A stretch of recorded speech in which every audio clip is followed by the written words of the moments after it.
Jump ahead into the 1830s. Texas claims its independence from Mexico in 1836, and for 9 years, from 1836 to 1845, we had an independent nation of Texas. It joins the Union in 1845 as a slave state. Just one short year later, the United States goes to war with Mexico over the territories of both the North and Southwest in the Mexican-American War of 1846 to 1848. And you see here this blue area, the annexed lands from Mexico from that war. They become, once again, a problem much like the Louisiana Purchase, because the question becomes whether or not these lands would be slave or free states once they came into the Union.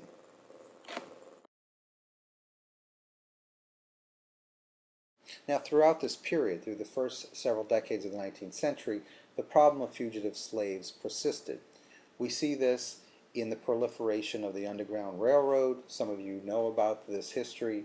It is a series of halfway houses for fugitive slaves from southern states escaping into northern states, and ultimately some of them made their way to Canada. White abolitionists, free blacks, anyone who despised the practice of slavery assisted in this, and some 75,000 slaves escaped from the South through this Underground Railroad system. It was a big problem to Southern legislators and Southern plantation owners because they saw it as a direct threat. So what happens by the 1840s is Congress tries to do something about it, and Congress passes what is known as the Fugitive Slave Act in 1850. You can read all about the provisions here, and I suggest that you stop this video at some point and look through this and look through the PowerPoint. But essentially, it once again tilted the balance of power towards southern states in the struggle over slavery.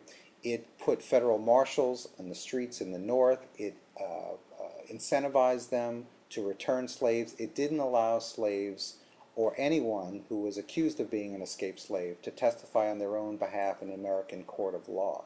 So the Fugitive Slave Act was truly a despicable way to try to shut down the Underground Railroad, and it ultimately was a tilting of power toward the southern states by the federal government. The Fugitive Slave Act of 1850 was part of a larger compromise. Notice the map here, and what I want you to look at is the state of California.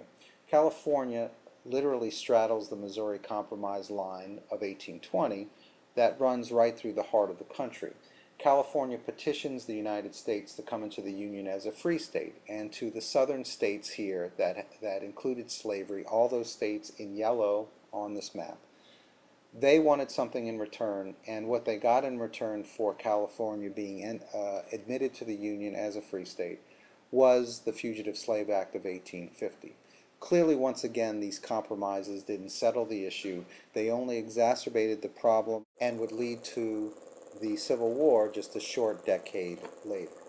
In 1854, Congress tries to enact another compromise, and it is known as the Kansas-Nebraska Act. If you look at the map here, you see the red areas, the Kansas and Nebraska territories.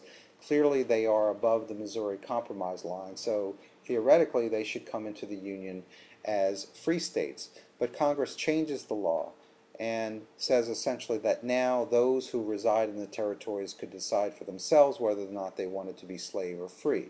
This is what is known as popular sovereignty. So Congress, in trying to craft another compromise, actually and unwittingly bring about the Civil War. Once you state that the territories can determine for themselves whether or not they want to be slave or free, all types of shenanigans are going to take place, and that's certainly what happens. In this next slide, you see all of the conflicts that are part of what is known as Bleeding Kansas. In the eastern part of the territory, northern abolitionists, southern slaveholders come into the region, and they essentially begin what are the first shots of the Civil War. This happens around 1855, 1856, a full 5 years before the actual Civil War. But this is what the Kansas-Nebraska Act actually wrought in the country during the 1850s.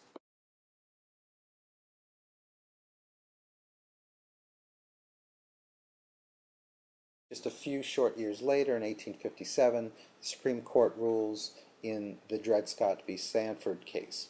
Now, Dred Scott, we're going to read the decision later in the semester, and we will talk all about it. But Dred Scott was a slave. He was owned by a U.S. Army doctor, and he lived for 4 years of his life in free states and free territories. So he sued for his freedom based upon Article 4, Section 2 of the Constitution that we looked at earlier, claiming that because he lived in a free part of the country for a while, he actually could have all the privileges and immunities that that part of the country afforded to him.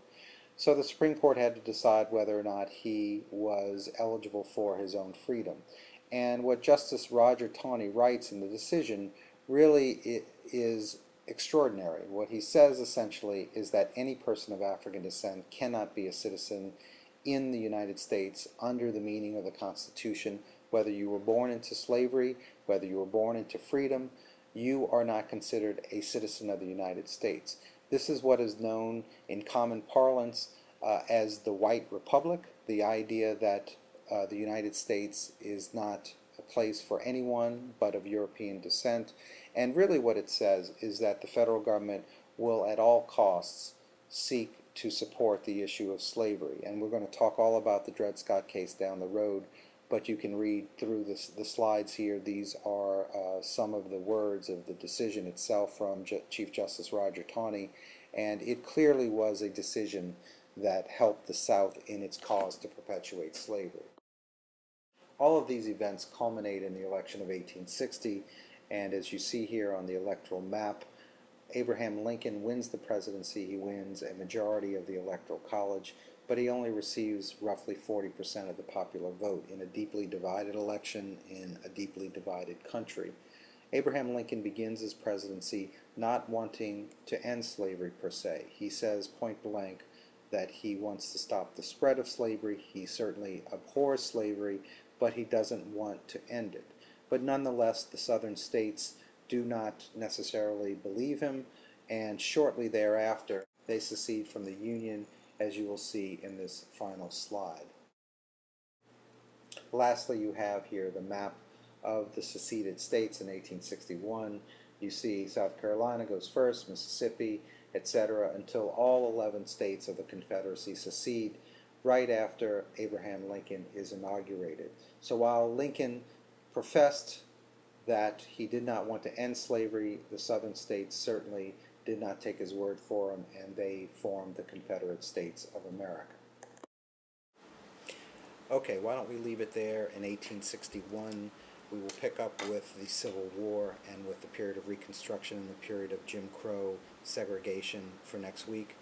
A couple of things I want you to take away from this. First of all, the framers of the Constitution were deeply conflicted over the issue of race. You had a pro-Southern, pro-slavery faction. You had those from the North who, if they weren't racial egalitarians, they certainly were conflicted morally about slavery.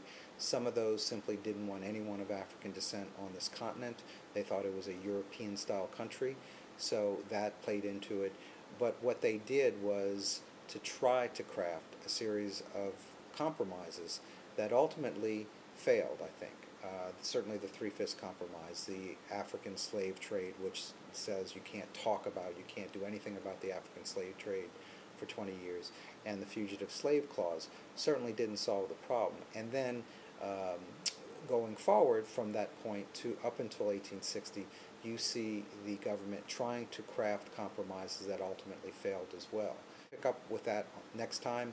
Email me with any questions. I hope that this is pretty clear. Obviously, we're going to have discussions about this, but take care. We will see you next week. We will see you online, and get in touch if you need to. Okay? Ciao.